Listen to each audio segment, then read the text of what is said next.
Amém. Gente, hoje eu estava em Leme, interior, né? E foi muito interessante. Tem um pouco a ver com o que a Sula falou aqui. Eu fui convidado para falar num acampamento que eu nunca tinha participado. Um acampamento que eu gostei muito. Era um acampamento de jovens, né? Só que jovens mesmo. 20 a 40 anos, assim. 35 anos. Alguns não participariam, né? E foi muito legal lá, porque eles sentaram lá, colocaram um tema de decisão e nós ficamos conversando um pouco acerca da soberania de Deus. Foi diferente para mim, porque foi um acampamento que não tinha programação nenhuma. A única programação era falar sobre esses assuntos, sobre as decisões, sobre a vida, sobre os desafios. E a gente falou o dia inteiro. Eu nunca tinha vivido esse negócio assim, de compartilhar o dia inteiro, 10, 12 horas, assim, e volta da mesa, só trocava comida, ficava falando, e a gente passou por tudo isso. E uma das coisas que mais eu vinha pensando, né, aqui, nas outras coisas, e eu ficava pensando na soberania de Deus, e pensando como Deus trabalha, pensando como a gente encaixa essa soberania na nossa vida, como a gente lida com isso, né? A doutrina da soberania de Deus, sem dúvida, é uma doutrina boa, é agradável, quando ela está a nosso favor, né? Quando os ventos meio que sopram, entre aspas, contra nós, a doutrina da soberania, ela parece que ela fica meio desconfigurada, e aí a gente tem que ficar tentando fazer alguns nós, assim, né? Amar algumas pontas. E foi tão interessante que dentro daquela questão de soberania de Deus, decisões, oração, eu meditando sobre a oração por causa de hoje aqui, eu fiquei pensando assim, aonde é que a oração entra na soberania de Deus?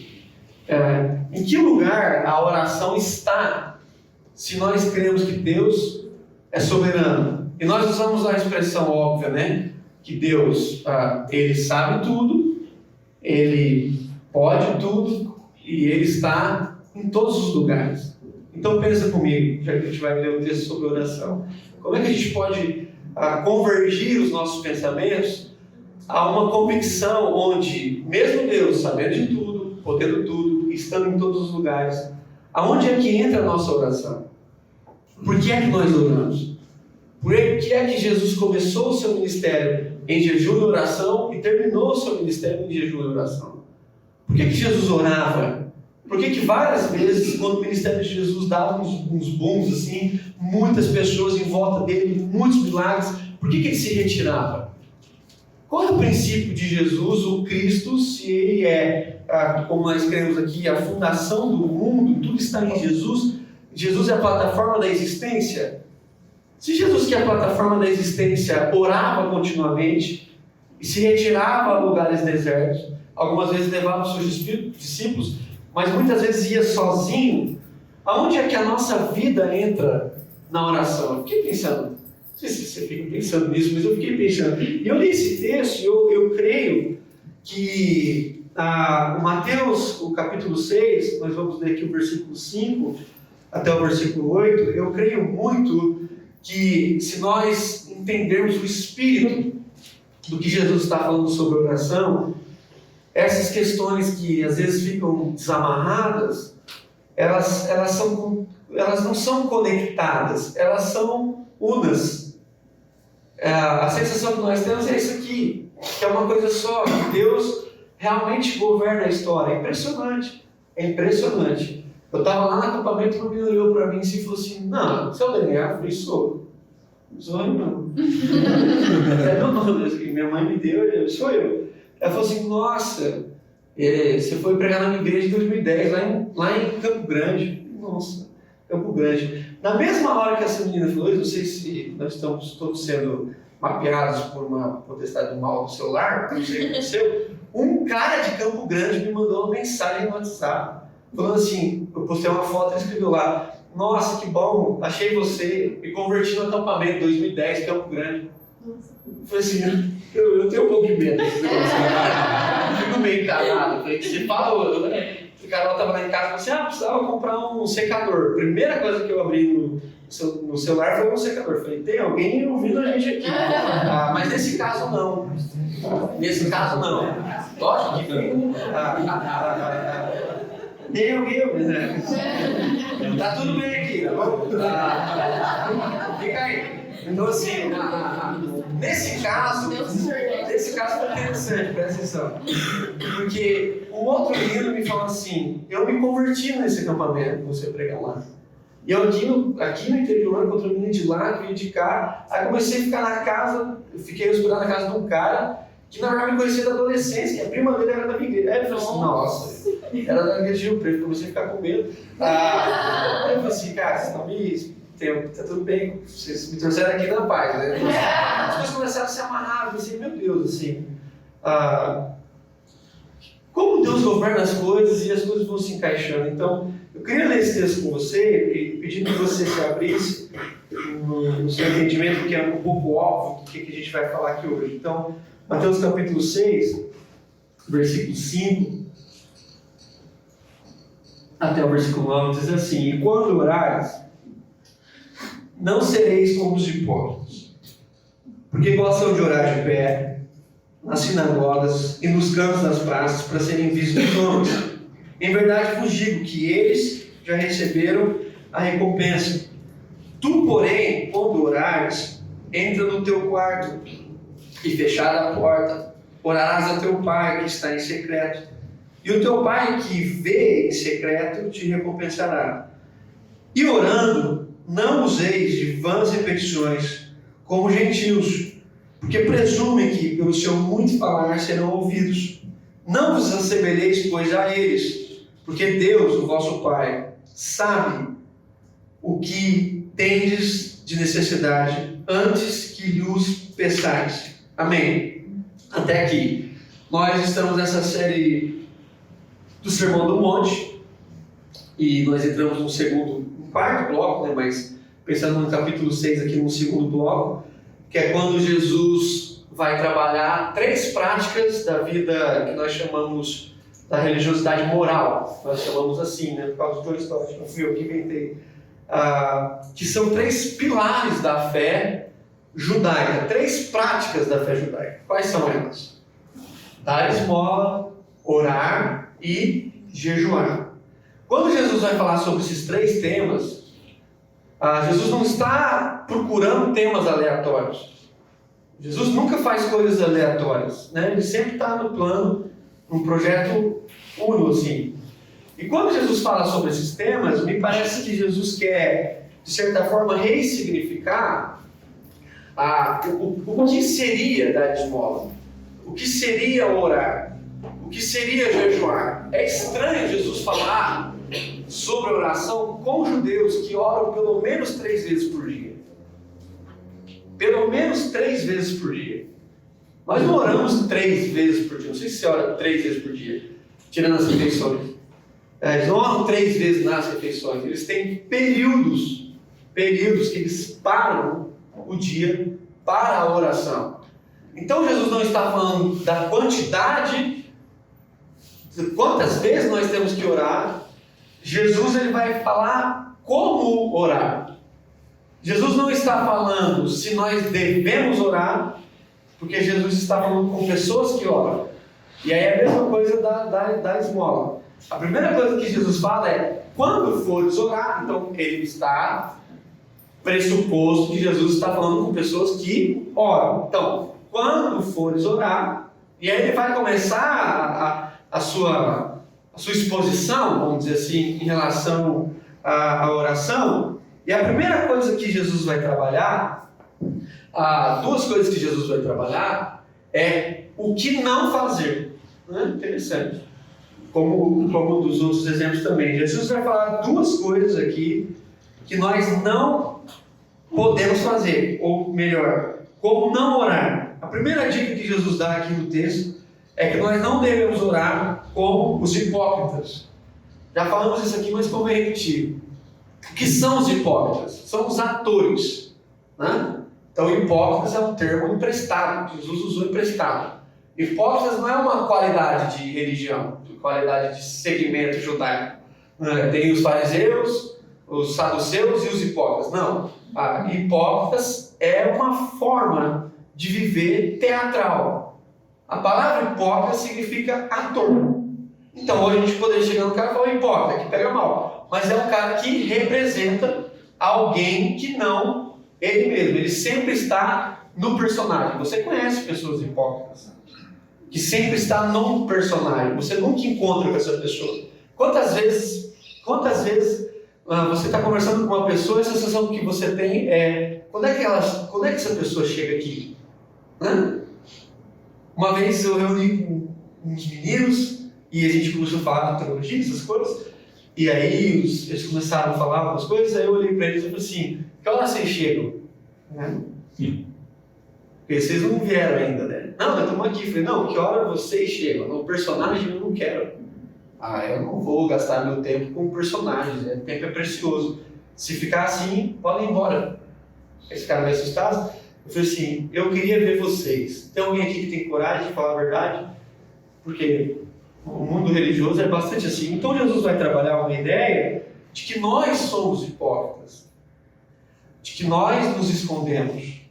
Nós temos medo de que as pessoas saibam quem nós somos. As pessoas perguntam pra gente, está tudo bem? Nós falamos sim, e não está. Nós louvamos a Deus dizendo que Ele é grande, mas no nosso coração às vezes a gente está duvidando daquilo. Nós falamos que Deus é soberano, mas a sensação que a gente tem real é que Ele não é. Então nós temos essa qualidade hipócrita de ser. E Jesus está falando que na oração não cabe uma certa hipocrisia. Porque ele vai citar algumas pessoas em relação à hipocrisia. Ele vai falar que as pessoas hipócritas, elas gostam de orar em 2 lugares. Quais são eles? Primeiro, sinagoga, que é o lugar da oração, é o lugar da meditação, e praça, a pública. O que Jesus está falando é que, na verdade, eles não gostam de orar. Eu acho isso tão interessante. Jesus está falando assim, eles não gostam de orar. Eles gostam de, por meio da oração, se expor, se auto-revelar. Então, eles fazem isso nas sinagogas e fazem isso nas praças e oram alto. Oram alto para quê? Para que as pessoas vejam. Jesus está falando assim, não faz sentido a vida da oração se ela perde a reflexão espiritual introspectiva. Porque a oração é uma introspecção. Então, quantas vezes você ora sem falar nada? Você vai trabalhar, você vai orando, vai meditando, vai ouvindo, vai pensando. Deus não trabalha com palavras. Talvez Deus não ouve, mas Deus sabe. Então, Deus sabe das suas intenções. Deus não sabe o que você fala. E é interessante que Jesus vai dizer assim, não trabalhem a hipocrisia de vocês, não orem em pé, não orem nas praças, e a gente vê muita gente fazendo isso, é natural. Mas Jesus não está proibindo a oração nos cultos, óbvio. E não está proibindo as orações na praça. Ele está proibindo a oração, as pessoas que através da oração pretendem se demonstrar. E é interessante que quando a gente frequenta esses ambientes normais, né? As igrejas, igual aqui, e geralmente as orações que nós fazemos em público não tem tanta semelhança com as orações que nós fazemos pessoalmente. É interessante, né? Eu me lembro uma vez que a gente começou a orar no seminário, aí eu ri, eu não aguentei. Um menino falou assim, nós vamos ao Senhor pelo seu beneplácito. Eu falei assim, beneplácito, cara. Você nunca falou beneplácito. Não é possível que você falou isso para Deus. Não tem conexão. Você falou isso para nós aqui, para gastar um pouquinho, né? Do seu vocábulo, né? Não é possível, cara. Não faz sentido. Não, mas está na Bíblia. Eu falei, tem um monte de palavras na Bíblia que eu não sei o que é. Não faz conexão. A gente tem essa mania, quando a gente ora na frente dos outros, muitas vezes a gente está orando assim. Se o pastor te falasse assim, você vai orar no meio do culto, você já fica pensando. Você já fica meio, por aqui, que vai legal. cita um versículo. Você tem que rolar um versículo. Você nunca citou um versículo na sua casa. Você ora a Deus e fala assim: Senhor, quão formosos são. Você não faz isso. Senhor, alegrar-me-ei, exultarei. Você não faz, não tem sentido, não tem conexão. Mas quando a gente é chamado para orar, a gente fica meio que elaborando. Por quê? Porque a gente quer que através da oração as pessoas pensem alguma coisa da gente. Nada é melhor do que uma oração teológica. Os caras oram e falam assim: nossa, tá no sermão isso aí. Você fica, dá para anotar. Você tem como você repetir essa oração? Eu queria meditar nela. Porque virou uma espécie de demonstração pública. E Jesus está falando assim: não precisa, não é que não pode, não precisa. Se o seu vocábulo é pouco mais, se você tem uma instrução, se você nasceu num ambiente assim, é lógico que é o seu jeito de falar. Mas os ambientes que eu cresci não eram o jeito das pessoas falaram. Primeiro que quando a pessoa ia orar, ela ficava de pé, ela sempre dava aquela arrumada na calça assim. Agora vai. E eles falavam assim: nossa, que bonito. Mas não dava um pouco até de estranheza. Você falava assim: quem está orando? Você tinha que ver. Porque só pelo tom da voz você não reconhecia quem era. O Carlinhos. Putz, Carlinhos, por que você fez isso? Muito diferente. Se você fosse sincero, você falaria para ele: Jesus vai dar essa dica. Não precisa. Jesus quer simplificar a nossa vida. Jesus está dizendo assim: não precisa. Pode ser normal, não pode ser com a intenção de ser visto. A segunda dica que Jesus dá, muito importante para nós, é que a oração, ela não pode ser uma oração de quem fala demais e de quem repete muito por uma causa. Eles entendem que se os pagãos, os gentios, se eu orar muito, nós temos isso na cabeça, se eu orar muito e repetidamente, logo Deus me retribuirá. Essa teologia, ela é pagã. Quem trabalha assim são outras religiões. Como que as outras religiões pensam? Eu tenho um Deus e tenho eu. Eu preciso alcançar um favor. Então o que eu faço? Eu faço várias coisas repetidas. E se eu repetir demais, o favor vem. Porque o Deus que eu sirvo, ele muda. Conforme eu vou falando, ele vai mudando, ele vai me atendendo. Então essa cultura entrou nos nossos meios. E nós temos esse pensamento. Quantos não pensam assim: eu orei pouco? Aqui não aconteceu porque eu orei pouco. Sim ou não? Sim. Então se eu orasse mais, Deus tinha mudado. Então não tem que orar? Não estou falando isso. Tem que orar, e tem que orar bastante. Mas não é porque você ora bastante que vai mudar alguma coisa nesse sentido. Jesus fala assim: não, essa oração ela é um pouco perigosa, porque ela é uma prática pagã. E ela trabalha com Deus que resiste, né? O Deus resiste. É interessante aqui, porque toda vez que a gente pensa em oração, além da gente ter essa forma repetida, é interessante que muitas pessoas oram e elas não percebem, mas elas têm você já entende como a oração da pessoa, como ela começa, as palavras que ela usa, como ela termina. Quando ela está indo para o fim, você já sabe. Você já vai falar antes dela, em nome de Jesus. Você fala baixinho porque você já aprendeu como ela trabalha. Então, quando você conversa com alguém, geralmente você troca de palavras, você nunca chega para falar com alguém e você fala sempre a mesma coisa. É interessante como a oração, ela marca as pessoas, ela se tornou um meio de exposição. A pessoa fala assim: aquele cara da oração. Tipo, dá um irmão do copo, né? Os irmãos do copo, você sempre vai com medo delas. Não tá dando certo pra você, leva pra elas que com elas vai rápido. Eu já conectou, já tá o Wi-Fi, tá ligado? Então assim, nós temos isso. Eu lembro uma viagem que eu fiz em 2005, a gente tava lá jovem e tal, eu tinha 17 anos, a gente começou a conversar sobre oração. Aí foi chegando um menino, aí uma menina falou assim pra mim: esse cara aí ora 6 horas por dia. Eu falei: como? Esse cara ora 6 horas por dia. Eu falei: como você sabe? Tipo, como é que é mentira? Ninguém ora. É mentira, não existe essa pessoa. Ou ela é monge, faz mais nada, tá lá no. Beleza, eu acredito. ainda assim com dificuldade. Você falou, como você sabe? Não, você não. Ele acorda de manhã, foi falando a rotina do cara. Eu falei assim, mas 6 horas, das 6 horas aí ele para. Se fosse assim, aí ela assim, por que se a gente falar assim, aquele cara ora tantas horas por dia, aquele ali ora tantas horas por dia. É bom, a oração faz parte da vida, mas me parece que muitas vezes nós estamos correndo um risco sério de usar a oração como uma barganha. Qual é o tempo que você mais ora na sua vida? Quando tá bom? Não, quando tá ruim. Óbvio, quando tá bom, você agradece lá, faz os louvores. Quando tá ruim, você cai em Deus. Você fica espiritual, você volta a ler a Bíblia. Você faz jejum. Quem já fez jejum porque estava bom? Assim, cara, minha vida está resolvida, vou jejuar. Uma semana. Não, o jejum ele é assim um up. É tipo assim, orei, Deus não ouviu. Orei o Pai Nosso.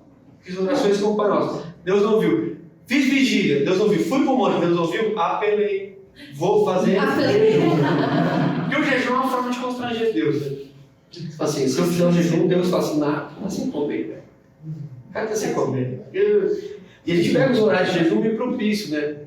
Quando você está jejuando? Estou jejuando das 9 às 6 da manhã. O cara enche o bucho 8h30, ele corta. Então, assim, é interessante o que Jesus está tratando aqui. A forma ruim como a gente vai lidando com as coisas. E o tempo vai passando, a oração é estranha, porque quando Jesus não responde, Deus, o tempo vai passando, a gente vai angustiando. Você ora, Deus não responde. Você angustiou. Cada oração que você faz, mais angustiado você fica. Deveria ser pelo menos ao contrário. Porque se você está orando, cada oração que você faz, mais leve você fica. Mas você vai angustiando, até que você resolve parar de orar. Você não deu certo, vou trocar de tema. Porque Deus não respondeu, eu troquei a intensidade. Interessante que Jesus fala aqui sobre a oração dos hipócritas e dos pagãos. E ele vai, depois de falar como nós não podemos fazer, ele classifica como nós devemos orar. E eu acho isso tão bom, tão bonito, né? Porque muita gente fica em dúvida, né? Como que a gente ora? E tem muitos livros que nos ajudam aqui. Mas eu acho que as palavras de Jesus abrem um caminho bom para a nossa vida de oração. Ele vai falar que quando nós vamos orar, nós devemos entrar no lugar secreto. Isso é tão bonito, né? O lugar secreto. Por que Jesus fala do lugar secreto? Bom, os motivos óbvios, né? O lugar secreto não te expõe. O lugar secreto, você fica de pé para orar no quarto? Não. Assim, ao menos que você tenha essa prática de ficar de pé, que você dorme no meio, aí você fica de pé. Depois a gente faz isso. Eu sou do tipo que dorme no meio mesmo. Tem muita questão. Você dorme no meio da oração? Eu falei, melhor do que dormir pensando na asneira. E quando eu volto, quando eu dou uma cochilada, eu volto meio que assim. E tá tudo certo. Fingindo que não tá dormindo, não. Eu volto dormindo. Eu falei, então, senhor, como estão falando? Eu não tenho coragem de falar, dormir, tipo, eu dou umas arrematadas assim. Você deve fazer isso, né? Eu desencanei, falei, senhor, assim, vou conversando aqui e aí daí o senhor continua em sonhos, né? Eu vou lá o senhor aqui. Então, assim, o quarto fechado, o fechado quando eu estou falando da sua intimidade, pode estar com as suas pessoas íntimas, ele talvez seja o lugar mais propício, porque você não usa performance, você não usa roupas estipuladas, você ora tomando banho, cantando, você ora dirigindo. Não exige de nós palavras certas.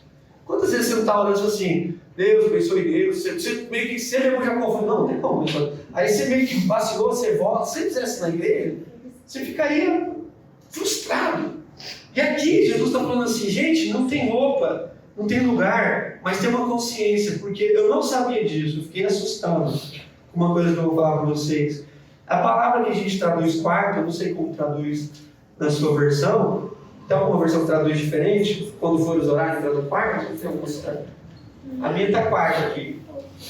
Essa palavra quarto não é quarto, ela é uma palavra que significa um lugar onde você deposita as suas coisas mais valiosas.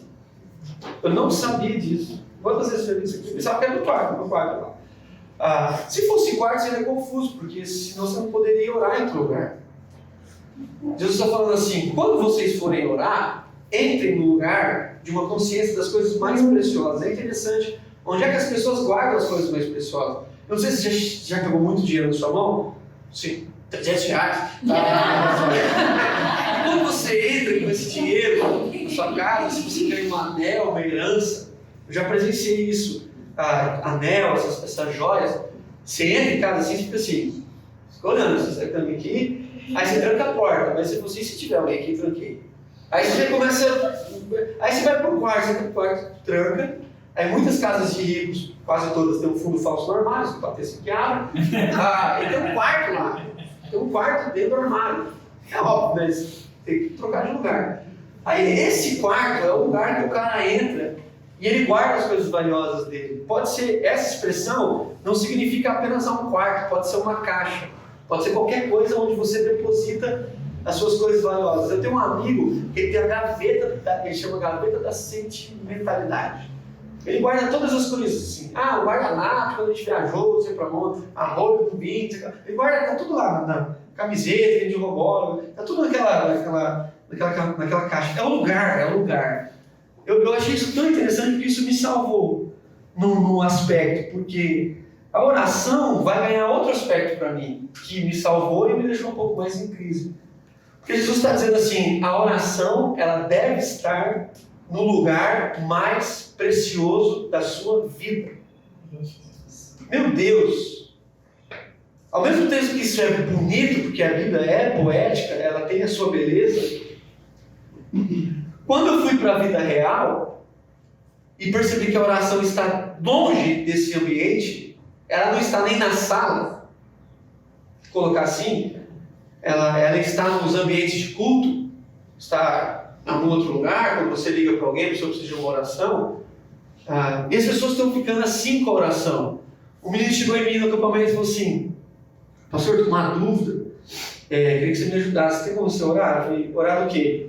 Não, para ver se Deus, assim, eu falei: não, isso é bola de cristal. Eu não trouxe a minha, assim, eu não tenho condições, eu não sou, não tem como. A oração que Jesus está nos ensinando a fazer, eu achei isso tão valioso para o meu coração. E talvez a melhor pergunta para a nossa vida em relação à oração não seria quantas vezes nós oramos, quanto tempo nós oramos, seria aonde é que entra a oração. Se a oração fosse uma coisa, um objeto, aonde ela estaria? Na sua casa. É isso que a gente tem que pensar. Jesus está dizendo assim: há um quarto que esses homens construíam, que eles guardavam as coisas preciosas da vida. Eu não sei o que significaria naquela época coisas preciosas. E é nesse lugar que Jesus falou assim: quando você for orar, entre nesse lugar, o ambiente onde está toda a sua satisfação, está toda a sua riqueza, está todo o seu penhor, está está o seu coração, entra nesse lugar. E aí Jesus continua dizendo assim: porque nesse lugar de intimidade, que é um quarto fechado, onde suas coisas mais valiosas estão lá, Deus está lá. Olha que interessante, falando sério. Tem um lugar na nossa vida, você tem uma caixinha, alguma coisa onde você guarda as suas coisas mais preciosas. Vamos supor que você entrasse nesse lugar para falar com Deus, você seria surpreendido por Ele, porque Ele já estaria lá. Então o que talvez Jesus está falando? Tem muitos de nós que não estamos nos lugares mais preciosos da nossa vida, e é exatamente lá que Jesus marcou encontro com a gente. Que interessante, que rico, que beleza. Jesus quer nos encontrar no lugar onde está a nossa grandeza, no lugar da oração. E eu fico pensando assim: meu Deus, porque nesse lugar da oração, olha o que Jesus vai dizer. Esse lugar da oração, um lugar mais íntimo, mais rico, mais valioso, não é um lugar onde nós vamos para pedir. Porque Jesus está falando assim: vocês erram pelo pedido, porque Deus já conhece. Olha que interessante. Ele vai dizer assim: vocês estão pedindo coisas, e vocês não estão recebendo, e vocês continuam falando mais sobre as mesmas coisas, porque todas as vezes que vocês vão até Deus, vamos dizer assim, em oração, vocês não estão no lugar ideal, que pode ser qualquer lugar, obviamente, é o lugar do seu coração, e vocês não estão falando com Deus, ou melhor, vocês estão falando com Deus. E aí Jesus vai ensinar a gente a orar para falar com o nosso Pai. Interessante isso. Interessante. Das orações que Jesus fez na Bíblia, só uma ele não chamou Deus de Pai, né? Que é quando ele chama Deus de Deus meu, porque me desamparaste. Todas as outras Jesus chama Deus de Pai. Então, caminhando para o fim, perceba, Jesus vai dizer assim: quando fores orar, orem ao Pai que está no lugar mais precioso e que já conhece todas as suas mazelas, todos os seus pedidos. Então, a oração não é para informar Deus. Legal, isso eu já sabia. A oração não é para informar Deus. A oração é para conversar com Deus sobre as coisas que Ele já está informado. Para ver como é que a gente sai disso, o que nós podemos escutar dele como resolução para isso, ou o que ele vai fazer para resolver isso. Mas se ele já sabe, não faz sentido, todas as vezes que eu acesso esse ambiente, a informá-lo a respeito disso. Por outro lado, pode ser. Não tem problema nenhum. Só que pessoas que pedem demais, entenda bem o que eu vou falar, a petição repetida, ela é um pouco infantil. Eu fui viajar aquele dia, e semana retrasada, e a Sara vai fazer aniversário, ela é viciada na Frozen, né? Interessante, cara. Algumas vezes lá em casa a gente tem que perguntar para quem você é, porque cada dia era uma coisa. Esses dias ela era a mamãe, Carol era a filha, eu era o vô, e o Matias era o marido dela. E se você chama Sara, ela não atende, não. Você não é mamãe, aí ela não. Aí eu falo, Sara, ela falou, não sou Sara, eu falei, quem você é? Ela fala, Elza. Aí ela fala, Elza, você viu sua mãe? Sim. Ela não responde, eu falei, quem é a Ana? Aí a Carol é a Ana, sou Christopher. E minha sogra é os Trolls, que eu não sei. Eles estão fantásticos, aquela dos Trolls. Nem eu tenho essa capacidade, não. E o Matias é o Olaf, que é o bonequinho branco de neve, né? Que parece o Matias mesmo. E aí eu fui viajar, eu comprei o vestido da Elsa pra ela. Eu comprei lá nos Estados Unidos, pegou mais barato. Disney, um vestido assim, fantástico. E aí eu comprei e me arrependi de ter falado pra ela. Porque todas as vezes que eu chegava no acampamento, que eu conseguia um sinal, que o acampamento lá era muito sinal, e eu ligava pra Carol pra falar, eu falava, oi Sara, como é que foi? Sabe o que ela me falava? Cadê meu vestido? Aí eu falava, Sara, tá tudo certo? Ela pegou meu vestido? Ela não falava outra coisa, cara. Se eu fosse um pouco mais melódico, eu falava, filha, papai comprou, mas vamos lá, vamos conversar. Mas ela só tem 2 anos, né? Agora vai fazer 3 anos. E aí quando eu li esse texto, eu fiquei pensando assim, como deve ser difícil ser Deus, velho? Porque todas as vezes que os filhos dele vão conversar com ele pergunta, como é que tá? E eles respondem, cadê meu vestido? Eu fiquei assim, cara, foi angustiante, a Carol é prova disso. Eu falo, filha, como é que foi? Passeou, brincou? Ela não sabia trocar de assunto. Aí eu tive que abrir o vestido, mostrar pra ela, só não pus, né? Porque não ia ficar bem, nem ia ficar elegante. Eu fiquei mostrando e tirei foto, mandei pra Carol. A primeira coisa, eu cheguei em casa, quando eu cheguei aqui, cheguei com as malas sem fazer barulho, eu não lembro que hora que eu cheguei, de madrugada, não lembro. Aí eu falei assim, nossa, vou fazer uma surpresa, né? Lá, acordar ela, eu vou me abraçar, cara. Isso não acontece nas nossas casas. Aí, eu acordei a Sara, ela olhou pra mim assim, e ela demora um pouquinho pra ligar. Ela olhou pra mim e falou assim, cadê meu vestido? Eu falei, Sara, tudo bem? Aí eu tive que abrir a mala, pegar o vestido, e ela pôs o vestido. Quem falou que ela tirava o vestido? A gente pôs uma caixa bonita, contou uma história lá pra ela e tal. Luvas da Elza, ela acredita que vai congelar as pessoas. E aí eu fico falando, vai filha, solta gelo da mão. Ela não tá conseguindo fazer, você não tá pensando direito. Solta gelo da mão. Ela, eu não sabe. Aí a gente tinha todos os personagens, mas presta atenção. A Sara pode fazer isso, entre aspas. Ela tem 2 anos. Agora, se eu chegar em outro momento viajar e com 17 anos e todas as vezes que eu for falar com a Sara, ela ficar, comprou minha maquiagem, meu gloss, comprou, eu sou assim, comprei, mas o que foi? Como é que foi seu dia? Quais são os seus desafios? E ela falava, nada, traz o gloss. Traz a coisa, comprou na marca que eu queria. Porque não basta Deus te dar uma coisa, tem que dar na marca que você quer. É ruim ser Deus, é difícil.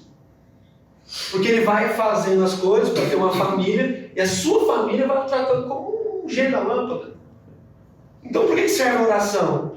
Para informar Deus, para pedir para Deus? Não, Jesus está falando assim, a oração serve para que Deus entre com você no seu ambiente mais íntimo. E no seu ambiente de maior intimidade, vocês conversem sobre aquilo. Deus fica numa encruzilhada das nossas orações. Porque na hora que Ele vai começar a falar, a gente não deixa. A gente interrompe.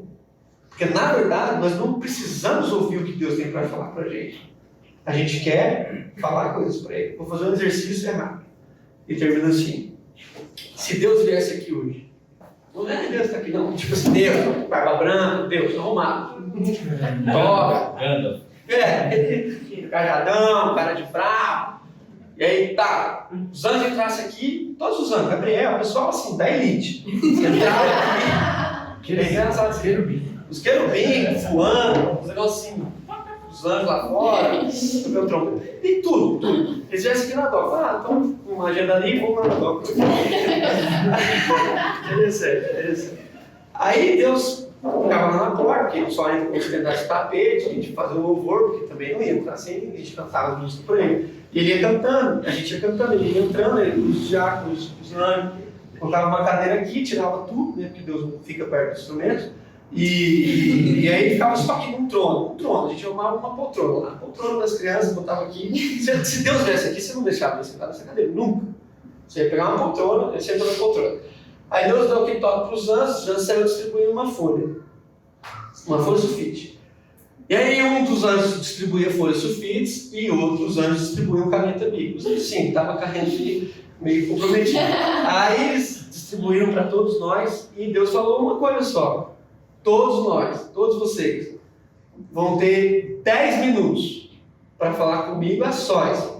Rapidinho eles montavam um drywall aqui, já fechava aqui e ficava só o seu Deus, ar-condicionado tudo. E você tinha 10 minutos para fazer Deus, para falar com Deus.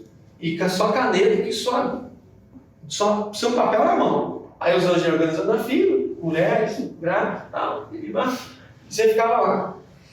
Como é que você acha que você ficaria? Tipo assim, se é o penúltimo ali, tá na cara do gol. Pergunta, como é que você acha que a sua folha chegaria para conversar com Deus? Cheia de coisas que você não pode esquecer de falar para Ele, ou em branco para anotar tudo que Ele tem para falar para você?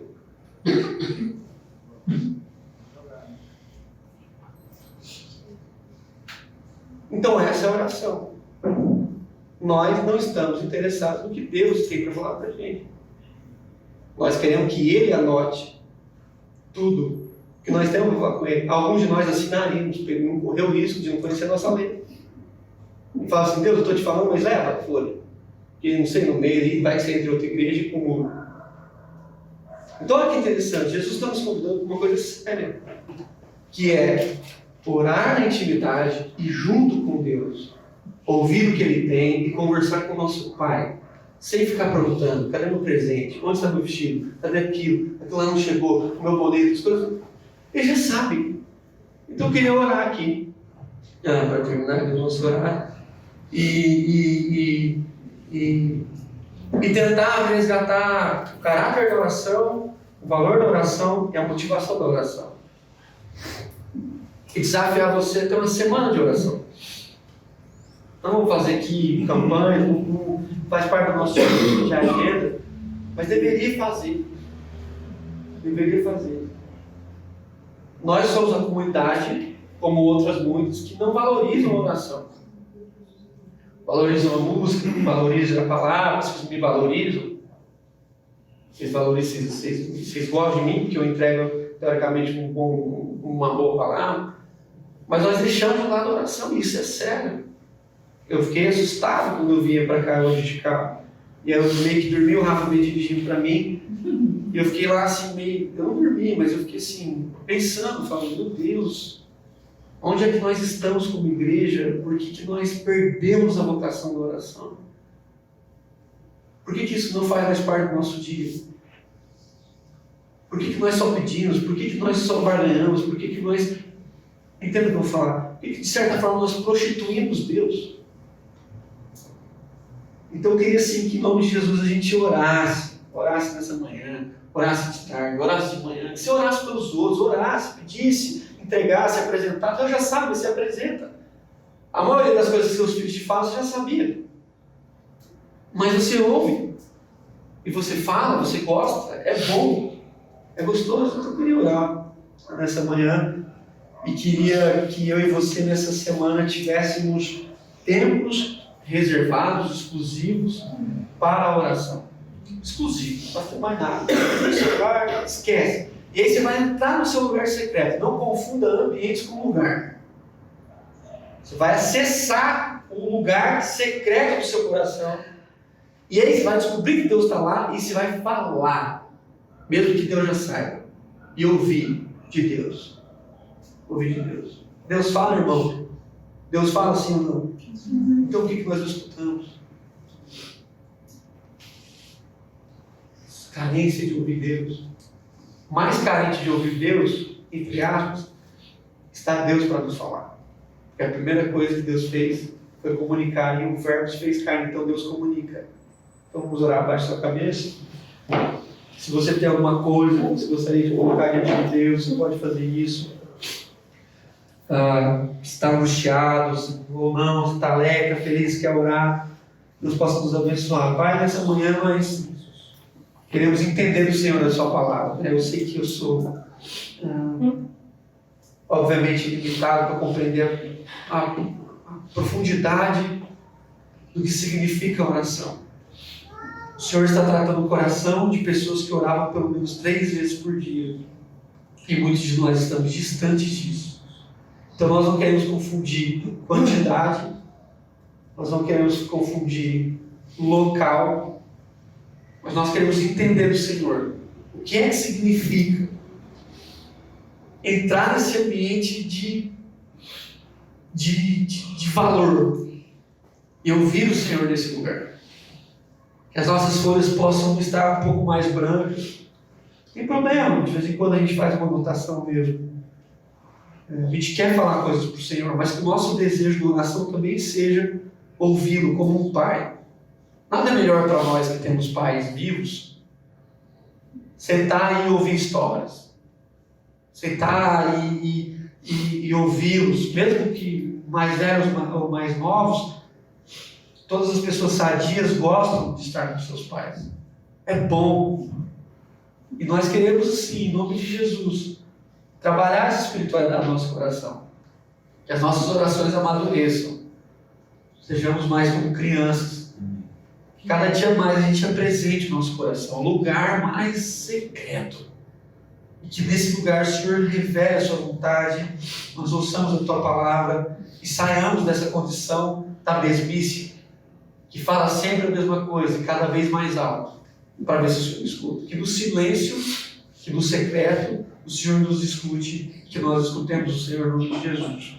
Alguns dos nossos irmãos têm vivido em ambientes difíceis demais. Que a oração também seja, para nós, comunidade, um ambiente de transformação. Que nós possamos nos envolver mais em oração com os nossos irmãos. Lembrar no meio da semana de orar com os nossos irmãos, em nome de Jesus. Amém.